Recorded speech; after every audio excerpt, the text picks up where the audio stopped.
Souvenez-vous de vos 20 ans, l'âge de tous les espoirs, de tous les possibles, celui des désillusions aussi, parfois.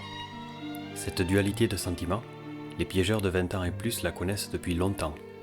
Ballottés, chahutés d'évolutions réglementaires en interdit, mais jamais en coup d'arrêt. Hier encore, j'avais 20 ans. C'est parce qu'ils ont très tôt compris que leur survie dépendait d'eux-mêmes qu'une poignée de passionnés décide en ce printemps 1994 de créer l'ADPPA, l'Association départementale des piégeurs des pays de l'Adour. Benoît Soula en est le premier président et fer de lance, secondé de près par Jean Dascon, Gaston Thion et Louis Mazin. Très vite, d'autres suivront. Dominique, Alain, Michel, Arnaud, Christian, Jean-Michel, Jean-Pierre, Rémi ou Jean-Claude. Les piégeurs sont en ordre de bataille. Car c'est bien de bataille dont il est question, quand les années 90 voient tour à tour l'interdiction du piège à palette et de la chloropicrine, ce gaz puissant et non sélectif qui servait à éliminer renards et blaireaux au fond de leur terrier. Alors il a fallu s'adapter. Et très vite, compte tenu de l'érosion progressive du nombre de chasseurs, toujours moins nombreux à s'intéresser à ces animaux nuisibles dont personne ne veut et qui ne se mangent même pas. Toujours moins nombreux et toujours plus contraints, dès 84, avec le premier arrêté Bouchardot sur le piégeage, qui sera suivi d'une bonne quinzaine d'autres en 3 décennies seulement. Un authentique maelstrom réglementaire dont personne ne sait aujourd'hui encore comment il évoluera, même si l'on en perçoit depuis longtemps le dessein et les effets sur le moral des troupes. Des troupes, est-ce un hasard, toujours plus nombreuses, malgré les vents contraires. Une des plus grandes satisfactions de l'association que de parvenir aujourd'hui encore à vulgariser la pratique du piégeage, à passer son message à des publics tellement divers et parfois totalement déconnectés des réalités et des règles de subsistance de la faune sauvage, en campagne comme en milieu urbain. La fin du piège à palette, ou piège à mâchoire. La fin du piégeage et des piégeurs, nous a-t-on alors professé. C'est en 1995 que le couperet tombe sur les derniers modèles, recouverts de gaines de caoutchouc. Très vite, nos amis québécois nous montrent la voie. Les premiers pièges à lacets débarquent en France, suivis des pièges en X pour les mustélidés. Comme toujours, l'association teste le matériel et valide. Dans les formations à l'agrément de piégeage de la fédération, l'association est appelée en renfort pour apporter son expérience aux nouveaux candidats. Il faut former de nouveaux piégeurs, mais il faut surtout recycler des anciens qui n'avaient jamais connu que le piège à palette, pas une sinécure. Notre regretté ami Louis relève le défi. Piégeur depuis l'enfance à Hilard, près de Saint-Palais, Louis s'astreint malgré lui à utiliser cette ferraille, comme il disait. Et sa finesse fait vite merveille. Au nouveau piégeur que lui confie la fédération, il distille avec malice et le sourire toujours présent ses précieux conseils, en béarnais, en basque et même en français pour qui le lui demande. Louis Mazin, qui connut les honneurs de la presse cinégétique comme génial inventeur du célèbre tronc-quoi, le tronc ancêtre des boîtes à X, utilisé depuis avec bonheur par tous les piégeurs de France. Des piégeurs, l'association en a formé avec la fédération. Près de 4000 depuis 1987. Beaucoup ont rejoint l'association, non par philanthropie, mais parce qu'elle a toujours été présente pour les accompagner et les défendre au quotidien. C'est sa raison d'être, son ADN. Nul n'est censé ignorer la loi, a-t-on coutume de dire. S'il est évident que ni le ministre ni le préfet n'ont les moyens d'alerter les piégeurs chaque fois qu'évolue la règle du jeu, qui pour le faire, sinon une association soucieuse du sort de ses adhérents? C'est l'une des raisons d'être de l'association. Un enjeu majeur pour que sur le terrain, les piégeurs ne se retrouvent pas malgré eux en infraction. Et Dieu sait qu'il a fallu les informer en 20 ans, à défaut de les convaincre. Mais l'étions-nous nous-mêmes? Après le piège à palette, ce furent les distances réglementaires, la réduction des listes d'espèces, la fin de l'assommoir, des appâts carnés pour les corvidés, jusqu'à la récente charge contre les pièges de catégorie 2, interdits à 200 mètres des cours d'eau. Sans oublier la fameuse gaboulette, la sinistre trappe à vison, objet de tant de controverses. Très tôt, nous avons dénoncé les vices de ce dispositif, mis en œuvre d'autorité par le ministère sans la moindre évaluation d'incidence. Dès 2011, l'association démontre que des visons d'Amérique adultes, censés rester captifs, parviennent à s'enfuir sans difficulté par cette trappe en forme d'imposture. La preuve apportée par l'image, sans résultat à ce jour puisque la trappe à vison d'Europe reste obligatoire pour le plus grand bonheur de leurs cousins américains. Mais ça n'est hélas pas le pire. L'éthique du piégeur veut que chaque animal capturé ne subisse ni blessure ni souffrance lors de sa capture comme de sa mise à mort. Plus qu'une obligation, c'est un devoir moral pour nous piégeurs, pourtant sérieusement remis en cause par les mutilations infligées aux espèces captives qui se blessent en tentant de s'extraire par cette sinistre trappe. On nous a dit, il faut la mettre dessus et le problème sera réglé. Belle trouvaille pour un ministère censé préserver le bien-être animal. Demandez à ce ragondin, pendu par les dents, ce qu'il pense de la gaboulette. Ou cette jeunette, espèce pourtant protégée, qui se souviendra longtemps de sa rencontre avec la trappe à vison. Le débat sur la bientraitance animale gagnerait beaucoup à se déplacer sur ce terrain où on ne l'attendait pas. Le temps fait son œuvre et montrera que le remède crée plus de maux qu'il n'en guérit. Mais les piégeurs sont déjà responsables, et leur président aussi. Bien qu'ils les approuvent énergiquement, ils appliquent, en attendant des jours meilleurs. La raison d'être d'une association, c'est le service à ses adhérents, mais c'est aussi le message qu'elle sait faire passer auprès du public. Les piégeurs n'ont rien à cacher, bien au contraire, et s'appliquent à le faire savoir. La présence lors de manifestations grand public suscite toujours beaucoup de questions, de curiosité, d'inquiétude parfois. C'est surtout l'occasion de défaire bien des préjugés sur le piégeage, que certaines personnes éloignées du milieu rural imaginent parfois interdit depuis longtemps. Les visites dans les écoles, sans prosélytisme aucun, sont encore plus éloquentes. Avec des enfants incollables sur le lion, l'ours polaire ou la baleine, mais bien en peine pour distinguer un lièvre d'un lapin, une fouine d'un putois. Avec le regard de leur jeune âge, curieux et sans a priori, les enfants nous rappellent comme il importe de nous replonger parfois dans nos racines terriennes. Le quotidien de Benoît et des piégeurs sur le terrain, ce sont les appels des agriculteurs et des particuliers victimes de dégâts, ou des mairies désemparées qui reçoivent les plaintes de leurs administrés. Bien sûr, il y a le renard, dont l'attaque soudaine et imprévisible laisse ses victimes en grand désarroi.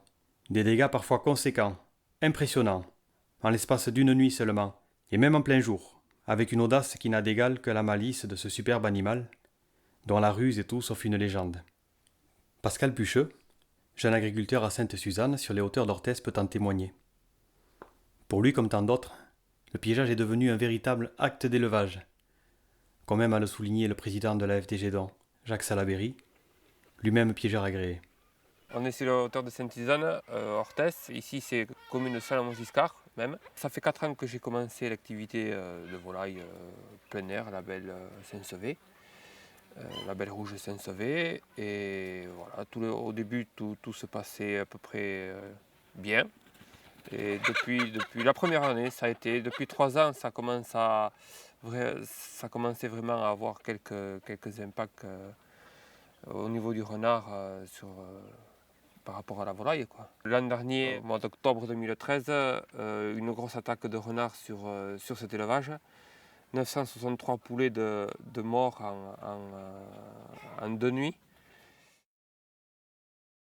Suite à cette problématique sur cet élevage, j'ai eu un collègue là d'Orthez qui m'a aiguillé à m'orienter vers l'association des piégeurs. J'ai passé mon agrément avec l'association des piégeurs en coordination avec la chambre d'agriculture et maintenant je suis complètement autonome sur mon exploitation et pour mon élevage, quoi. Aujourd'hui on est rendu à 17 renards de prix depuis le mois d'octobre à août cette année, quoi. Depuis que j'ai commencé à piéger, je m'y retrouve, c'est économiquement parlant. Étant donné que la volaille est beaucoup plus calme, ça mange tranquillement. Pour moi, c'est tout bénéfique cette action de piégeage, quoi. Ici, on est sur un passage de renard entre 2 coteaux et entre 2 maisons. En allant rentrer le poulet un soir, j'ai vu un renard dans la prairie. Je me suis dit, je vais faire un tas de fumier. Donc je suis arrivé avec mon tracteur et 2 godets de fumier. Le tas de fumier en disposition de me faire à cheval avec mon sable. Et je mets à peu près une demi-heure de temps pour faire ce dispositif qui marche très bien. Et actuellement j'en ai 5 sur exploitation, tas de fumier comme ça. Pour moi ça fonctionne très bien. je ne vais pas changer de méthode. Eh bien, le cas de M. Pucheux, c'est un cas absolument pas exceptionnel, bien au contraire. Et effectivement, on a bien réagi par rapport à lui, par rapport à son désarroi. Je me rappelle pertinemment de son appel téléphonique, c'était un grand désarroi. Donc qu'est-ce qu'on a fait? On est allé chez lui. Nous avons parlé un petit peu de son exploitation, nous avons regardé comment elle était. Et à partir de là, très vite, le jour même, nous avons demandé à M. Pucheux de faire un tas de fumier et de le regarder. On lui a demandé surtout de ne pas piéger. Et on a regardé ce tas de fumier pendant 8 jours. Et j'avais, au bout de 2 jours, M. Pucheux qui m'appelait tous les soirs. Un soir, 2 soirs, 3 soirs.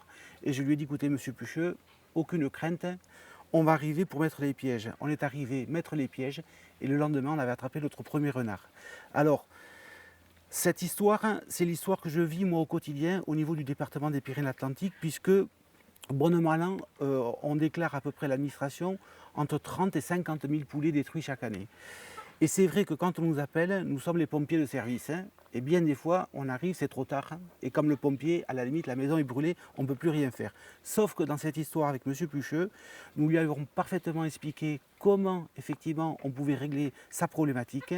Et après un tas de fumier, 2 tas de fumier, 3 tas de fumier, et bien écoutez, aujourd'hui, la satisfaction, c'est que M. Pucheux est totalement autonome. Il a passé son agrément piégeur et il a capturé en un an 17 renards. Donc la réussite est absolue et c'est ce message que je voulais passer moi à la profession agricole. Effectivement, c'est vous qui devez, sur vos territoires, être les premiers en piste et pas attendre toujours tous les autres. Et que dire du ragondin, cet exotique dont personne ne veut? Chassé, piégé, longtemps même empoisonné, mais dont aucun stratagème ne semble pouvoir venir à bout. Ces dégâts sont partout, de l'embouchure de l'Adour au pied des Pyrénées, en passant par les potagers urbains, où les citadins découvrent affolés les désagréments de la campagne à la ville. Les mustélidés, fouines et martres en tête, savent aussi prendre leur part du butin, visitant pigeonniers et poulaillers quand le fermier dort sur ses 2 oreilles. Là encore, ce sont bien les piégeurs que l'on appelle, quand le mal est fait. Mais tous les mustélidés ne sont pas piégeables. Et lorsque le blaireau passe à table dans les champs de maïs en forçant sur la ration, ce sont encore les piégeurs que l'on appelle, pour venir seconder les louvetiers.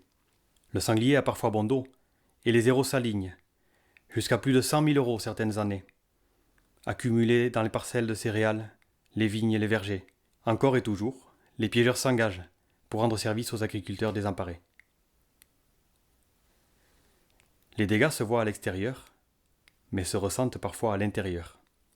Quel piégeur n'est pas intervenu dans des combles ou un grenier pour déloger une famille de fouines ayant pris ses quartiers d'hiver, au beau milieu d'un lotissement, et parfois même en ville, en ruinant au passage l'isolation de la toiture. L'opportunisme des nuisibles ne se cantonne pas à la campagne, loin de là. La tuberculose, ce fléau de nos troupeaux que l'on croyait éradiqué, et qui refait surface dans les élevages basco-béarnais. Les suspicions de contamination croisée avec le blaireau imposent d'en savoir plus sur l'état sanitaire de l'animal. Allô les piégeurs, c'est la DDPP. On a encore besoin de vous. Cette année encore, 190 piégeurs béarnais sont sur le pont pour seconder les lieutenants de louveterie, responsables sur le terrain des opérations. Merci à eux, qui œuvrent sans relâche pour aider les éleveurs. Et c'est parce qu'elle a très tôt mesuré les limites du bénévolat des piégeurs que l'association a fait le pari, dès 2007, de se rapprocher de la Chambre d'agriculture pour former à l'agrément de piégeage les agriculteurs eux-mêmes. Une des plus grosses satisfactions de ces dernières années que de voir plus de 300 nouveaux agriculteurs désormais autonomes pour intervenir légalement sur leurs exploitations aux moindres dégâts. On a l'habitude de dire que les pêcheurs, les chasseurs ou les piégeurs sont des sentinelles de la nature. C'est tellement vrai.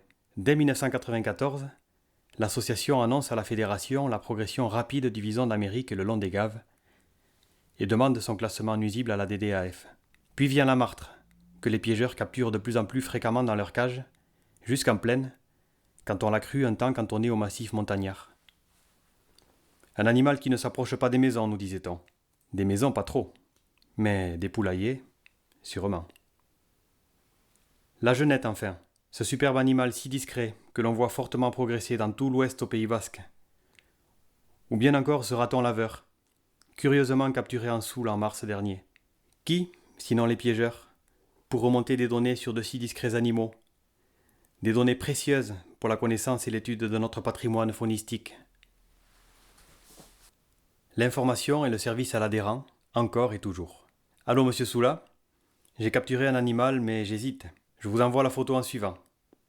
Chez les piégeurs, on fait aussi de l'identification par Internet ou par smartphone. C'est pratique, instantané, et ça évite des kilomètres. Est-ce une fouine ou une martre? Un vison d'Europe ou d'Amérique? Un rat musqué ou un jeune ragondin? Combien de piégeurs instantanément rassurés par la bonne information ont effectué le bon geste grâce au conseil de l'association? Sans parler des captures insolites qu'il nous faut parfois identifier rapidement pour éviter toute erreur. Parfois c'est simple, parfois un peu moins. Tel que ce vison d'Amérique albinos. Ou encore cette jeune poule d'eau. Si l'association s'attache à recycler ses membres lorsque la réglementation s'accumule, ou lorsque de nouveaux pièges sont homologués et validés par ses membres les plus aguerris, elle n'hésite pas non plus à s'attaquer au recyclage des vieux pièges, désormais interdits, qu'elle récupère chaque fois qu'elle le peut lors de ses permanences mensuelles. Le temps fait son œuvre. Nous ne sommes pas dupes. Quand des piégeurs nous ramènent leurs vieux pièges à palettes, c'est que nous avons su les convaincre que de nouveaux pièges donnent d'aussi bons résultats. C'est pour cela que l'association teste par principe tous les nouveaux pièges qui sortent sur le marché, pour n'en conserver que quelques-uns. Nous avons aujourd'hui nos champions du piège à lacets, et les récents modèles sont particulièrement efficaces. Comment se protéger des renards quand même les clôtures ne l'arrêtent pas, et qu'il est périlleux, voire impossible de le chasser autour des élevages, des grands axes routiers ou des zones habitées? Le piégeage ne doit pas être opposé à la chasse des nuisibles. C'est infondé, sinon stupide. Au contraire, il en est le prolongement lorsqu'elle atteint ses limites. Depuis quelques années, l'association maîtrise bien le sujet, et la technique du tas de fumier a rendu des services à bien des éleveurs. Donc ici on est à Géos-de-Laurent, près de la forêt de Josbé, qui fait 1 millier d'hectares. Nous avons commencé à élever des canards il y a 1 an et demi. Et nous nous sommes rendus compte très vite que nous étions sur le territoire de renards, puisque lors de la première et deuxième bande, nous avons subi 2 attaques, enfin surtout les canards, ont subi 2 attaques et nous avons perdu au total une 30aine de canards. Donc vous comprendrez notre inquiétude pour les bandes suivantes, sachant qu'on a prévu d'amortir notre élevage sur 20 ans. Et nous avons fait, suite à ces 2 attaques, appel aux piégeurs qui, par chance, est domicilié tout à côté de l'élevage et qui a pris les choses en main et qui, je crois, tient une comptabilité assez précise et a attrapé en 1 an une 30aine de renards. Pour nous, il est essentiel de préserver la bonne entente entre chasseurs, donc piégeurs et éleveurs. Nous espérons que cette complémentarité pourra durer longtemps. Ici, on est en bordure d'une zone boisée par laquelle arrivent les renards, et pour aller évidemment tenter de prendre des canards sur l'élevage. Donc le but, c'est de poser des tas de fumier, un petit tas de fumier comme celui-ci, tout petit. Bon, celui-là, il est assez vieux, il est un petit peu composté, pour mettre à manger dedans et installer les pièges une fois que les renards viennent se servir. Voilà. Donc là, on voit le principe avec un tas de fumier en forme de fer à cheval, un appât au fond, ici en l'occurrence un canard, et un premier piège qu'on va venir installer ici devant. Donc ce qui est très important, c'est que le fond du tas de fumier soit en matériaux souples. Donc du terreau, de la tourbe, comme ici par exemple, parce qu'il faut que le piège puisse se déclencher sans entrave. Donc on dégage bien l'entrée. On positionne le piège qu'on a armé préalablement, comme ceci. Voilà, en s'arrangeant pour que la palette tombe dans l'axe du couloir, du tas de fumier. Voilà, on arrange le lacet, hop, et on camoufle rapidement. Donc on camoufle également toujours l'appât systématiquement, sinon il est enlevé par les corneilles, par les rapaces. Voilà, donc ça c'est très très important. De toute façon, avec son flair, le renard le trouvera. Alors ici, le piège au lieu de l'attacher sur un point fixe, l'inconvénient c'est que quand le renard va se prendre, automatiquement en tournant sur lui-même, il va démonter tout le tas de fumier. Donc on l'attache avec ce qu'on appelle une traîne, un piquet mobile, un poids. Ce qui fait que, attaché avec une petite chaîne, ce qui fait que le renard, dès qu'il va être pris, va faire un bond en arrière et va partir se cacher dans les ronces, tout simplement. Et le tas de fumier sera intact. Voilà, c'est le gros avantage, ça évite d'avoir tout